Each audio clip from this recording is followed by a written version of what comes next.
Hello students, welcome back to Hindi Sarathi YouTube channel. आज मैं आपके लिए लेकर आई हूँ 12th क्लास की मार्किंग स्कीम और हमें जो क्वेश्चन पेपर वो कैसे अटेम्प्ट करना चाहिए। तो प्री बोर्ड के एग्ज़ाम जो है वो एग्ज़ाम डेट शीट आ चुकी है, हमें सभी को पता है। तो हम सबसे पहले देख लेते हैं कितने नंबर का कौन सा क्वेश्चन आएगा और हमें उसको कैसे अटेम्प्ट करना है। तो स्टूडेंट 10 नंबर का एक अनसीन पैसेज होगा, यानी कि अपठित गद्यांश होगा।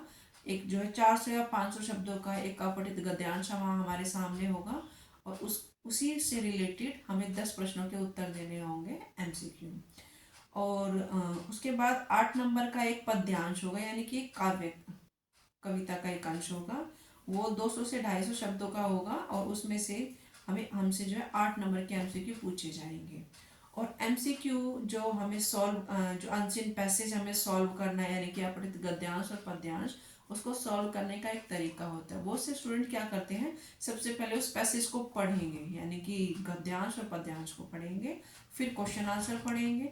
तो ये बहुत ही जो है टाइम को कंज्यूम करता है। तो जो भी अपठित गद्यांश दिया हो आपके पेपर में, आप पहले उसके जो क्वेश्चन है उनको पढ़िए। क्वेश्चन पढ़ने के बाद कि आपसे क्या क्वेश्चन पूछे गए हैं एमसीक्यू, क्वेश्चन पढ़ने के बाद फिर आप जो है उस गद्यांश को पढ़िए। और उससे क्या फ़ायदा होगा कि जो क्वेश्चन आप पहले ही पढ़ चुके हो, तो साथ साथ आप उनके आंसर मार्क करते जाएंगे कि इसका ये आंसर है, और वो साथ साथ सॉल्व हो जाएगा। तो इसमें कम टाइम लगता है। पहले आप लोग अपठित गद्यांश को पढ़ेंगे, फिर क्वेश्चन पढ़ेंगे, फिर दोबारा से उसको देखना पड़ेगा। तो इस तरह से आप जो है 18 नंबर स्कोर कर सकते हैं। उसके बाद 5 नंबर के एमसीक्यू जो हमारा कार्यालय और हिंदी रचनात्मक लेखन आता है, जिसमें हमारे एक थर्ड बुक है अभिव्यक्ति और माध्यम, उसमें से 5 नंबर के एमसीक्यू आएंगे जो हमें अटेम्प्ट करने हैं। उसके बाद हमारी जो पाठ्य पुस्तक अंतरा है, उसमें से 10 नंबर के एमसीक्यू क्वेश्चन आएंगे। 5 नंबर के आएंगे गद्य खंड में से और 5 ही नंबर के आएंगे हमारे काव्य खंड में से। ये हमें बहुत अच्छी तरह से हम इनको अटेम्प्ट कर सकते हैं, क्योंकि सभी पाठ हमने पढ़ लिए हैं, सारी कविताएं हमने पढ़ ली हैं। तो 10 नंबर की ये एमसीक्यू हो गए हमारी अंतरा पुस्तक में से।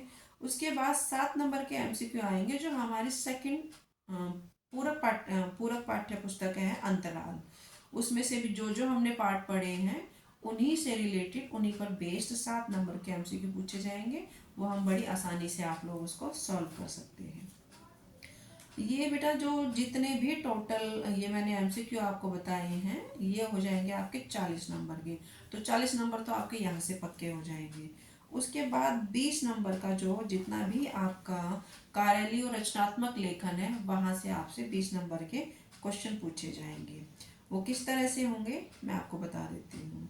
वहाँ पर जो है 3 टॉपिक दिए होंगे, उसमें से किसी एक विषय पर आपको निबंध लिखना है 150 शब्दों में। ये है 5 नंबर का।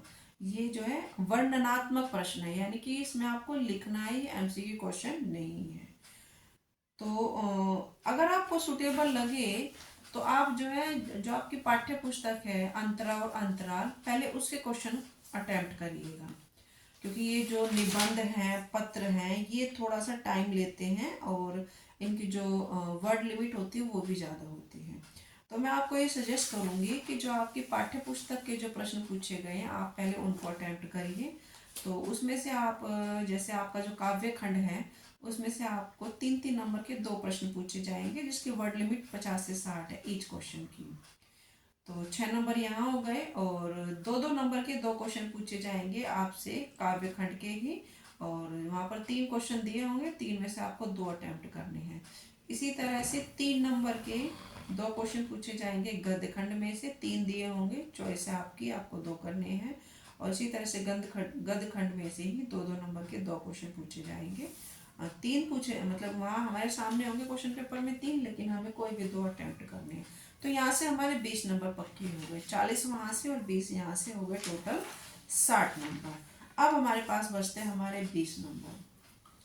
तो उन 20 नंबर में से हम 5 नंबर का जो है हम निबंध लिख देंगे, कोई भी अनुच्छेद, और 5 नंबर का ही जो है हमसे औपचारिक पत्र पूछा जाएगा। किसी भी टॉपिक पर जो है वो पत्र हमसे लिखवाया जाएगा। 5 नंबर हमसे जो है वो पूछे जाएंगे कविता, कहानी, नाटक की रचना प्रक्रिया पर आधारित 2 लघु प्रश्न उत्तर पूछे जाएंगे, तो वो हम बड़े अच्छे से सॉल्व कर लेंगे। और 5 नंबर के ही समाचार लेखन, उल्टा पिरामिड शैली, फीचर लेखन, आलेख लेखन पर आधारित दो लघु उत्तरीय प्रश्न। एक 3 नंबर का प्रश्न होगा और एक 2 नंबर का प्रश्न होगा। तो 5 नंबर पूछे जाएंगे कविता, कहानी, नाटक में से, एक 3 नंबर का और एक 2 नंबर का। और उसके बाद 5 नंबर के क्वेश्चन पूछे जाएंगे समाचार लेखन, उल्टा पिरामिड शैली, फीचर, आलेख लेखन, इनमें से एक 3 नंबर का प्रश्न होगा और एक 2 नंबर का प्रश्न होगा। तो स्टूडेंट ये हो गए हैं हमारे 80 नंबर। तो 80 में से हमें कोशिश करनी है हम किस तरह से जो है ज़्यादा से ज़्यादा मार्क्स ऑब्टेन कर सकते हैं। तो सबसे पहले हमें एमसीक्यू अटैम्प्ट करना है, क्योंकि इनमें टाइम कम लगता है और हमारे सामने ऑप्शन होते हैं। ऑप्शन में से जो आंसर, राइट आंसर टिक करना बहुत ईजी होता है अगर हमने वो पढ़ा हुआ है तो स्टूडेंट लग जाइए बस पढ़ाई के लिए, क्योंकि जैसे ही हमारे प्री बोर्ड खत्म होंगे फिर हमारे प्रैक्टिकल स्टार्ट हो जाएंगे और जैसे ही प्रैक्टिकल समाप्त होंगे हमारी जो है फाइनल एग्ज़ाम की डेट आ जाएगी। तो अब रुकना नहीं है, बस अपनी जो है पढ़ाई कंटिन्यू रखनी है। और इसी उम्मीद के साथ कि आप अपनी पढ़ाई शुरू कर चुके होंगे, तो मैं आपसे विदा लेना चाहूँगी और जल्द ही मैं आपको नेक्स्ट वीडियो में मिलती हूँ। तब तक के लिए have a nice day students.